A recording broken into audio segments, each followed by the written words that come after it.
Oh harus gitu ya? Uangnya mana? Oh nggak boleh, ya hapus. Uangnya mana? 50.000. Loh, kok bisa Loh, gitu? saya menyuting nggak bilang-bilang dari belakang uangnya mana? Oh gitu. Mana uangnya? Walaupun dihapus uangnya mana? Oke. Di bulan Juni, tiba-tiba viral di medsos gambar sehelai kwitansi sebesar 1 juta rupiah untuk kegiatan pengambilan foto gambar yang dipost oleh seorang tour guide bernama Agung. Lalu, ramailah dibahas di medsos, 1 juta itu untuk apa? Teman gue Dodi Sandradi adalah salah satu fotografer yang ramai membahas pungli tersebut di akun IG dan TikToknya. Jadi, gue langsung aja ajak pemilik Kemila Indonesia tersebut untuk podcast bareng gue ngomongin pungli itu. Belum juga gue sempat upload obrolan tersebut, muncul lagi di medsos video viral yang di awal tadi. Pemilik kuda yang memaksa meminta uang 50.000 ke fotografer yang merekam video dari belakang. Ya kebetulan ini di Bromo juga. Walau sebetulnya hal seperti ini bisa terjadi di mana saja, intinya fotografer di banyak tempat dianggap seperti sapi perahan. Beda banget kalau kita motret di luar negeri yang umumnya rata-rata bebas. Jadi, langsung aja kita simak podcast gue dengan Dodi Sandradi, Ada Apa Dengan Bromo.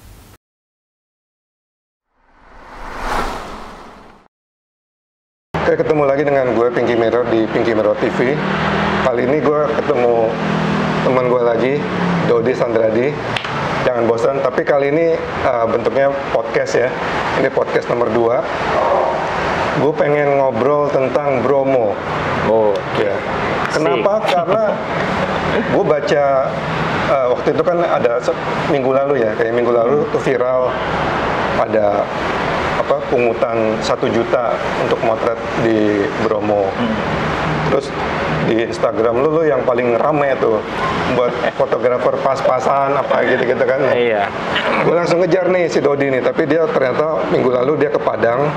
Jadi hari ini baru pulang dari Padang beberapa hari yang lalu, baru bisa gue kejar. Tapi ya baru telat beberapa hari ya, jadi gue rasa masih bisa lah kita ngomongin. Siap. Sebenarnya tuh gimana sih pungutan buat ke Bromo itu? Emang dari dulu ada pungutan liar kayak gitu apa gimana ya? Yang setahu kita ya, kebetulan saya bikin trip ke Bromo itu dulu pertama kali tahun 2006. Dan sampai sekarang pun saya belum pernah dipungut yang hal demikian gitu. Jadi kita hanya bayar masuk tiket kawasan gitu kan. Beberapa tahun lalu ada kenaikan tiket kawasan segala macam. Jadi yang setahu gua itu kita hanya bayar itu aja. Nah, tapi kita juga tahu kawasan Bromo dan beberapa kawasan lainnya yang dikelola oleh Taman Nasional itu ada istilahnya simaksi. Saya lupa itu simaksi singkatan dari apa, tapi ibaratnya simaksi itu adalah surat izin untuk menggunakan kawasan untuk secara komersial. Biasanya tuh bikin film, mungkin kayak Om Pinky dulu pernah bikin film 5 cm di Bromo, pasti itu ada simaksinya, pembuatan iklan gitu kan, terus dan beberapa hal yang benar-benar full komersil gitu ya. Nah, cuman kalau kasus kemarin itu sedikit bikin tanda tanya dan berbeda ya. Jadi saya sih nggak ada kepentingan apapun di sini. Cuman biasa kalau ada masalah kayak gitu teman-teman langsung tag-in gitu. Kesannya kayak gue tukang dikomporin terus soal itu. Bukan soal apa-apa sih sebenarnya. Jadi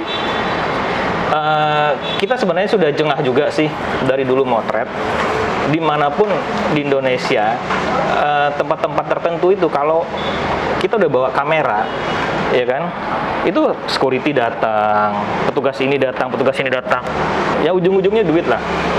Kita semua tahu sama tahu gitu. Jadi kayak kasus Bromo kemarin itu hanya kayak puncak gunung es aja gitu, udah kesel gitu kan. Saya dulu pernah tahun berapa ya, lupa, sekitar tahun 2009 ke Tanjung Papuma dulu. Waktu itu pergi sama Mas Gatot Subroto, Romi Perbawa, sama-sama bawa kamera gitu kan. Tahu-tahu lagi motret asik-asik disamperin lagi sama security. Gue sama Gatot bawa SLR, Romi bawa kamera kecil yang mahal itu, Leica. kita disamperin sama security-nya, harus bayar ini, harus bayar. Karena itu yang ngelola juga Taman Nasional. Kita kaget, kamu harus bayar 500 Pak, kayak gini gitu. Alasannya apa? Ya pokoknya harus bayar aja katanya. Untuk kawasan, nggak ada nyebutin alasan, itu dulu banget. Terus yang ini gimana? Dia ngeliat kamera Romi kan kecil. Oh itu nggak apa-apa katanya sih. Rominya ngakak sih sebenarnya. Padahal Leica gitu. Di situ itu dulu banget. Nah, dan beberapa tempat juga terjadi kayak seperti itu gitu. Nah, yang kasus kemarin Bromo ini kebetulan saya kenal Mas Agung. Mas Agung itu tour guide lokal lah gitu ya. Mas Agung tour guide lokal, sering bawa tamu-tamu juga.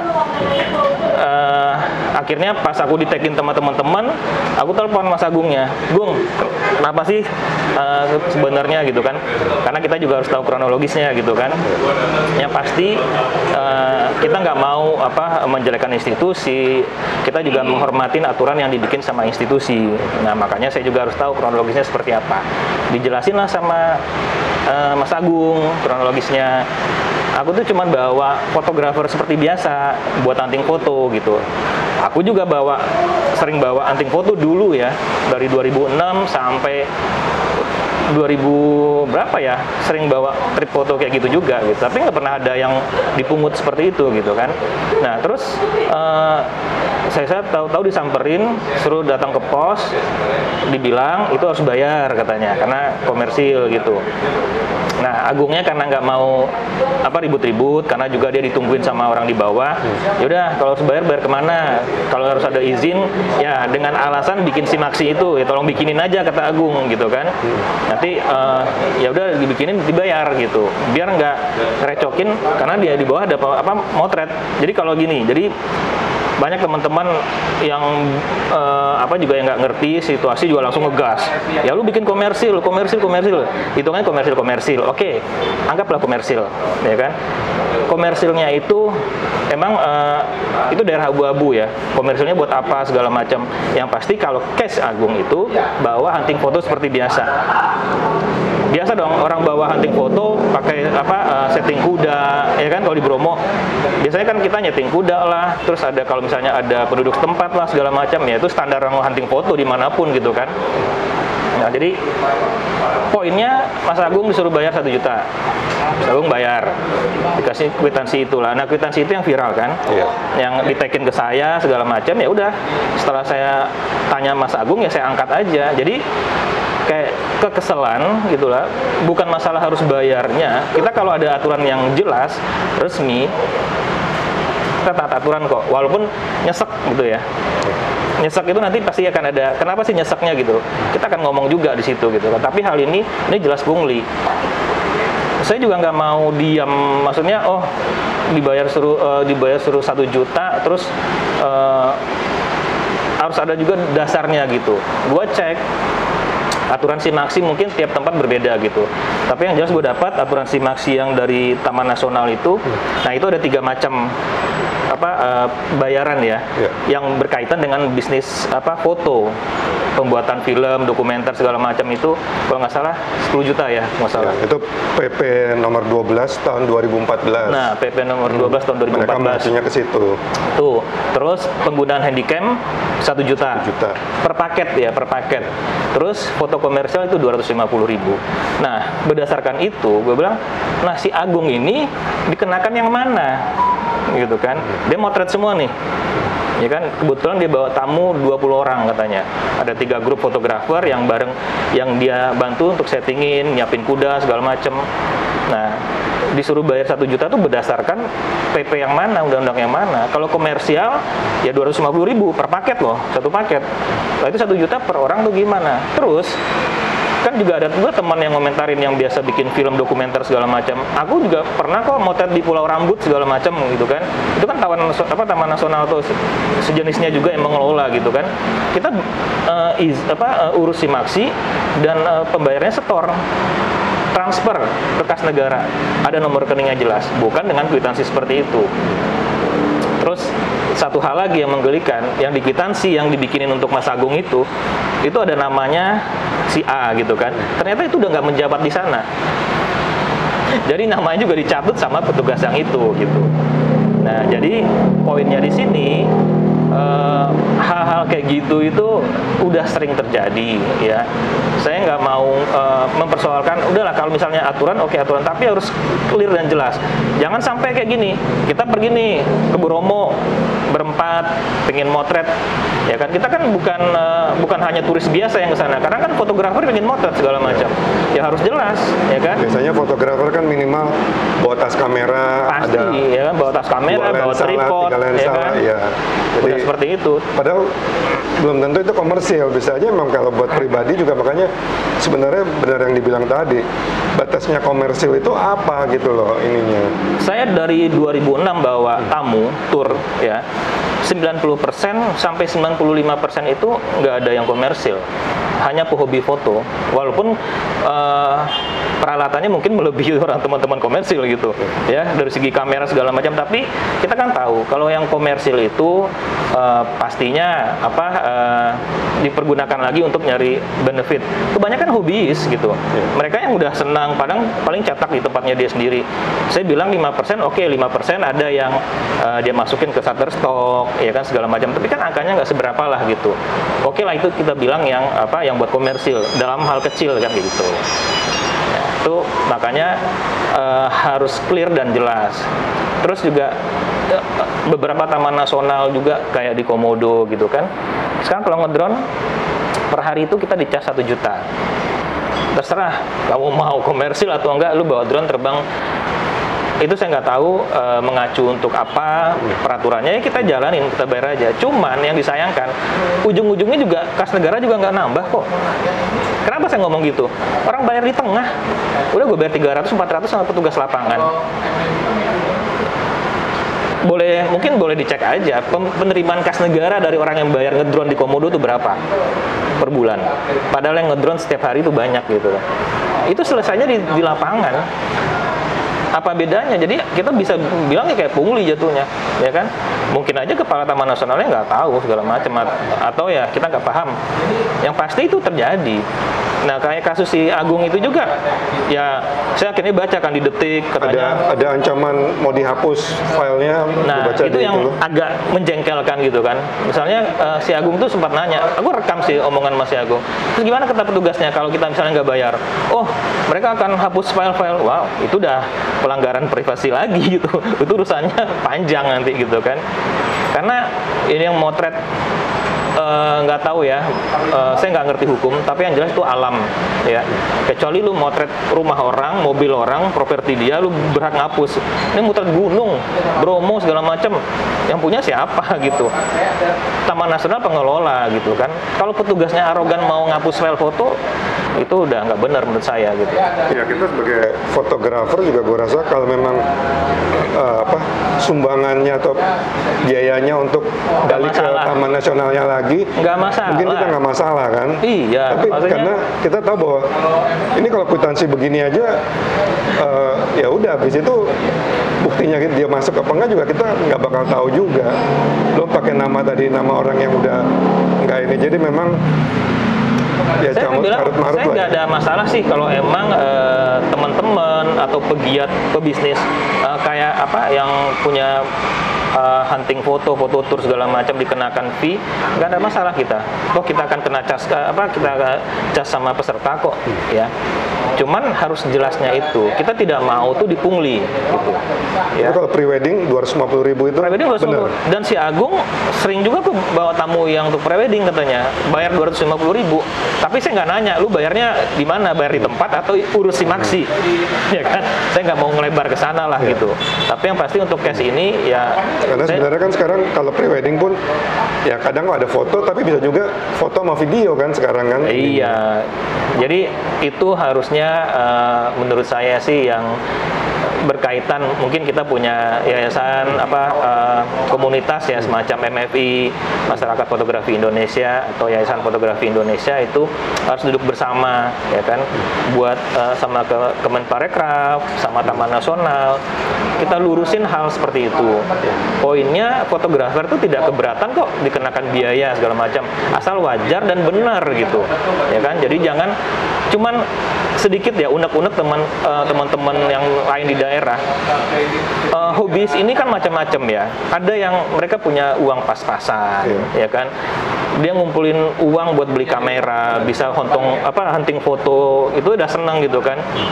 Itu orang kayak gitu kan udah jelas bukan komersil ya kan. Tapi kalau dikenakan biaya lagi, kasihan menurut saya. Ya kan beda.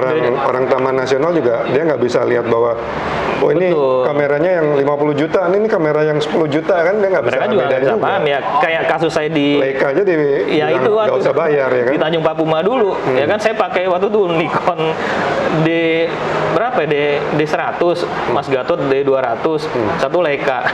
Saya disuruh bayar berdua 500.000.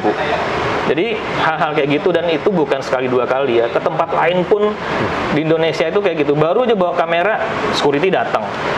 Baru bawa agak gembolan seperti kameramen segala macam, security datang. Ya. Jadi poinnya itu bukan nanyakan apa-apa, ujung-ujungnya duit sih. Semua tahu sama tahu. Yang saya garis bawahi di sini, kita fotografer tidak mau lagi jadi tanda kutip sapi perahan buat pungli gitu. Dimanapun ya kan. Nah, saya bisa bicara kayak gini juga, kan saya bilang sampai saya bikin di TikTok tuh sampai viral gitu ya. Bayar motret di Bromo dikenakan 1 juta. Motret saya kasih tempat-tempat semua di luar negeri nih. Sebagian lah tempat-tempat yang namanya Taman Nasional gratis. Kita hanya cukup bayar biaya masuk kawasan gitu kan. Lu mau motret sampai kapan, bawa apa segala macam nggak pernah dikenakan biaya gitu. Itu bukan hanya omongan, ya silakan aja kalau nggak percaya. Kayak ke mana, gue udah 2 kali ke US tuh, ke Taman Nasional Yosemite, terus Bryce Canyon segala macem. Nggak ada yang namanya datang kita motret, semua orang bawa kamera gede-gede segala macam. Kita hanya kayak di Yosemite itu hanya bayar biaya kawasan kalau nggak salah 20 US waktu itu. Nggak bebas kita kemana aja, itu kan besar sekali kawasan itu seperti itu kan. Itu dikelola sama ya ranger-ranger mereka gitu kan. Tapi nggak ada yang diduitin fotografer. Nah, harusnya pihak Taman Nasional, Kemenparekraf harus apa ya? Jangan dikecilkan juga peran teman-teman fotografer ini. Karena peran fotografer inilah juga yang membuat spot atau tempat yang tadinya belum tahu orang, belum terkenal, jadi bisa viral segala macam gitu. Apalagi zaman dulu belum ada handphone ya segala macam, ya kan Om? Semua kan pakai kamera. Kalau sekarang mungkin lebih cepat ya. Dulu kan teman-teman fotografer dulu lah yang motret, pergi kita tempat yang belum dijamah segala macam, tahu-tahu bagus. Contohnya aja, contoh dulu ya, Pantai Kelayar yang di Jawa Tengah, Jawa Timur maksudnya itu dulu nggak ada orang kenal pantai itu, hanya teman-teman di Solo yang tahu. Saya waktu sama Mas Gatot ke sana aja juga, wah aksesnya susah banget ya kan, sampai dapat tempat itu bagus. Mas Gatot waktu itu pernah menang lomba di sana yang diadakan sama siapa? Dinas pariwisata setempat, malah nggak tahu itu di mana. Sampai akhirnya viral, orang pada datang segala macam dan dibenerin segala macam. Ada 2 hal ya, ada positif negatifnya gitu kan. Tapi ibaratnya peran fotografer lah berperan penting juga untuk mengenalkan, memviralkan suatu tempat gitu. Jadi kita juga harusnya dibantu dalam arti kita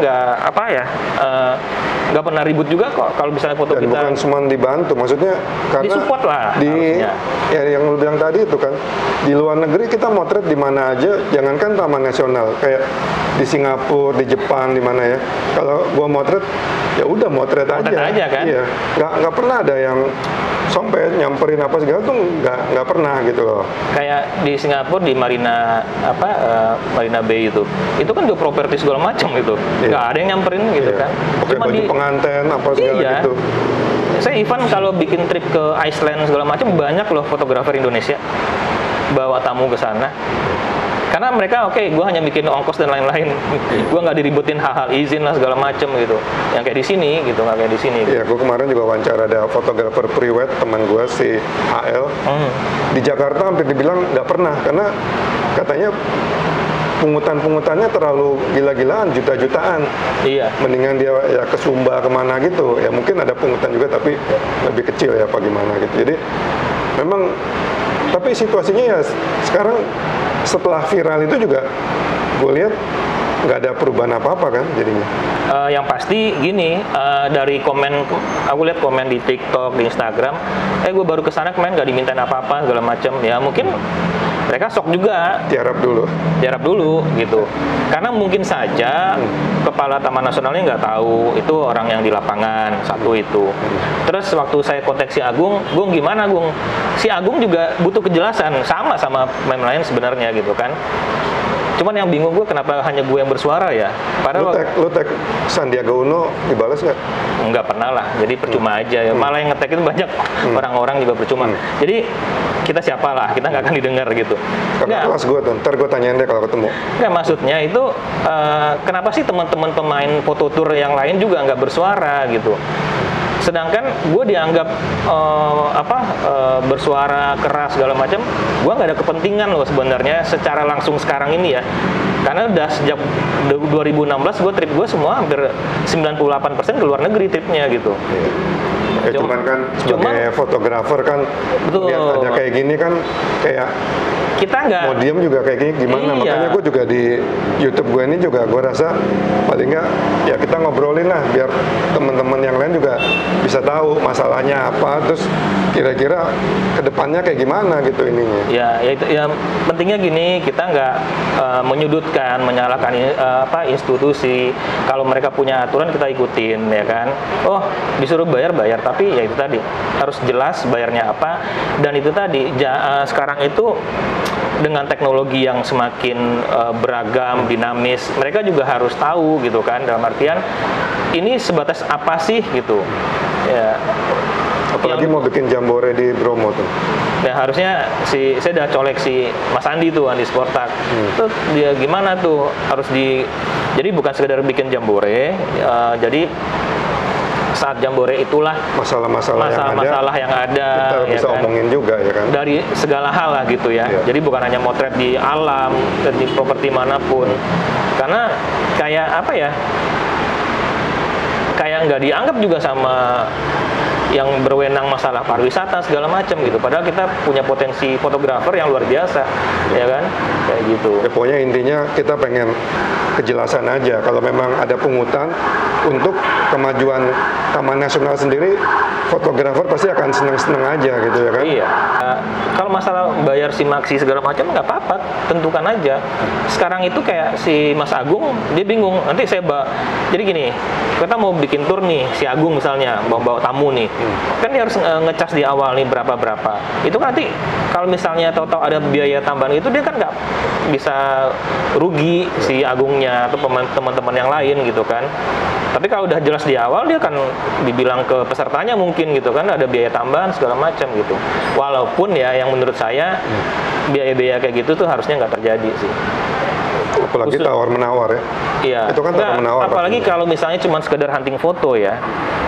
Ya kan itu buat hobiis loh. Lu nggak bisa ngomong orang hobi foto menjepret-jepret sana, itu semua komersil. Ya kan? Tanya aja nih teman-teman foto semua. Ya, makanya teman-teman fotografer juga pasti banyak yang waduh, gimana nih gue pengen hunting di Bromo, istilahnya dekat gitu-gitu kan, masih di kan nggak nyaman, kita lagi asik-asik motret pagi-pagi, tahu-tahu disamperin, udah punya simaksi belum, udah punya izin belum, segala macam belum, itu ngilangin mood kan kayak gitu.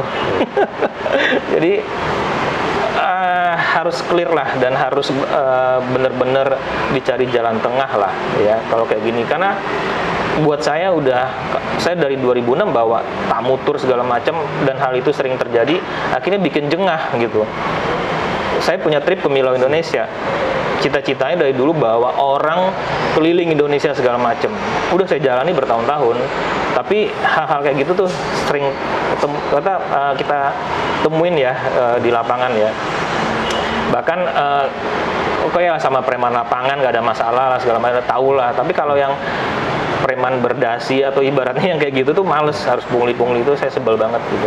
Ya mungkin sebenarnya dari pemerintah juga, makanya dari fotografer ada ini yang bisa menjembatani ke pemerintah supaya peraturannya kan kayak terlalu umum banget. Handycam 1 juta, orang udah nggak ini handycam sama lagi. Ini apa yang komersilnya ini loh Om Pinky. Komersil 10 juta. Kategorinya tuh apa? Kan kita ini banyak adik-adik kita nih yang mulai jadi YouTuber, ya kan? Mau jadi YouTuber, anak-anak muda belum tentu dia menghasilkan, ya kan? Mau jadi YouTuber, dia merekam keindahan alam segala macam yang udah pasti, dia rekam segala macam, itu efeknya juga bagus, ya, efek positifnya orang tahu tempat itu segala macam. Lah, dia belum tentu juga dapat uang dari situ kok. Nggak semua YouTuber berhasil kan? Tapi saya alami di daerah loh. Wah, itu buat YouTube, buat ini, dikenakan cas segala macam. Itu yang buat saya miris. Jadi adik-adik kita yang baru muda, baru mau mulai bisnis, mau mulai kreatif segala macam, kreativitasnya langsung down gara-gara wah itu harus bayar, Itu yang menyedihkan buat saya gitu. Ya pokoknya semoga dengan YouTube ini kalau ada yang punya cerita-cerita pengalaman pungli, nggak cuma di Bromo, bisa komen juga, biar nanti mungkin bisa kedepannya bisa kita lebih baik ya. Gue berharap sih kalau ada jambore di Bromo juga paling nggak, karena Bromo itu ya gue juga waktu itu dengan film 5 cm ya di Bromo, terus di Semerunya segala itu benar-benar indah banget gitu loh. Bromo itu salah satu barometer kita buat motret landscape ya. Ya, surga fotografer lah gitu. Untuk dari yang nggak sanggup luar negeri apa kemana tuh ke Bromo tuh udah kayak sebuah dunia yang berbeda. Iya. Gitu. Kita belajar motret landscape apa segala macam itu awalnya semua ke Bromo lah gitu. Dan ya dengan kata lain yang lu bilang fotografer pas-pasan itu banyak banget ya. Bener gitu. Yang justru yang saya juga fotografer pas-pasan. Cuman kerja di bidang fotografi akhirnya bisa kemana-mana kan kayak gitu. Jadi saya ngomongin diri saya gitu sebenarnya. Kalau gue punya kamera. Banyak yang harus diinin sih kayak komersil itu apa, terus peraturannya harus udah diinin juga. Ya, itu saya bilang komersil orang baru pakai mau jadi YouTuber segala macam harus masuk sini harus kena biaya, orang jadi malas berkreatif jadinya gitu kan. Akhirnya bikin yang negatif gitu. Padahal kita tahu di sosmed itu banyak film-film beredar, video-video pendek-pendek itu malah negatif, bukan keindahan alam, karena udah belok, males orang gitu. Mungkin gini kena biaya, motret di sini kena biaya, sini kena biaya, samperin security, capek, ya kan kayak gitu. Akhirnya bisa lihat sendiri deh yang banyak beredar itu yang nggak bermutu justru jadinya kan. Teman-teman yang punya potensi untuk bikin segala macam itu malah kayak tertahan jadinya gitu. Ya masalah simpel yang kayak gini aja deh gitu. Jadi makanya kadang-kadang saya bikin saking jengkelnya dulu, motret di Indonesia tuh berat. Sulitnya motret di Indonesia, motret alam ya, tanda kutip, motret alam dan segala macamnya, nggak kayak di luar negeri gitu ya. Di luar negeri kita dibebasin segala macam, malah mereka pikirnya jangka panjang kan. Tempat gue jadi terkenal nih. Kayak saya dulu, nih kita sharing aja, gue nggak tahu tuh Patagonia tuh apa segala macam. Tapi kan taunya dari fotografer A, fotografer B, Patagonia cakep ya. Kita kan dari foto ngelihatnya, bukan dari orang yang mana-mana, dari foto ngelihatnya. Sehingga kita punya keinginan buat kesana kan. Harusnya juga kayak gitu. Mungkin Bromo juga kita tahu, mungkin ada beberapa orang di luar negeri yang tidak tahu gitu kan. Nah, peran fotografer itulah yang penting. Jangan dikecilkan peran fotografer itu. Ya, jadi gue rasa mungkin kasus Agung ini bisa menyadarkan kita juga ya bahwa banyak pungutan-pungutan liar terutama di Bromo itu yang mungkin nanti kalau teman-teman mengalaminya jangan ragu untuk speak gitu ya, untuk ngomong gitu loh. Jadi biar mereka juga nggak bisa sembarangan. Kalau gue rasa sih gitu ya. Iya. Karena ya mau nggak mau jangan mereka cuma juga tag ke gue mulu, gue di tag-tagin mulu, panas-panasin gue. Harusnya teman-teman pemain tur operator juga ngomong gitu kan. Jadi ya kita benahin bersama-sama lah gitu. Karena buat menyangkut kepentingan yang lebih luas gitu kan. Kalau cuman kepentingan kita aja, mungkin tamu-tamu kita bisa bayar uang segitu nggak ada masalah. Cuman kan kita bicara yang luas, kan orang-orang individu segala macam yang hobi foto, yang bawa kamera segala macam lah. Gitu. Poinnya jangan ada pungli lagi di Indonesia. Tapi kalau gue sekarang ke Bromo, deg-degan nih harus bakal kena apa nih? Gue rasa untuk saat ini mereka nggak. Oh, sekarang lagi nggak. Lagi panas nggak berani. Karena lihat komen ya, pemain gitu nggak ada yang ada beberapa yang kesana katanya nggak dimintain gitu. Ya gitu. Ya saya rasa begitu dulu podcast kedua kali ini ngomongin tentang Bromo. Podcast yang sebelumnya kita sempat ngobrol tentang apakah DSLR itu sudah mati. Ya, ini podcast kedua tentang Bromo.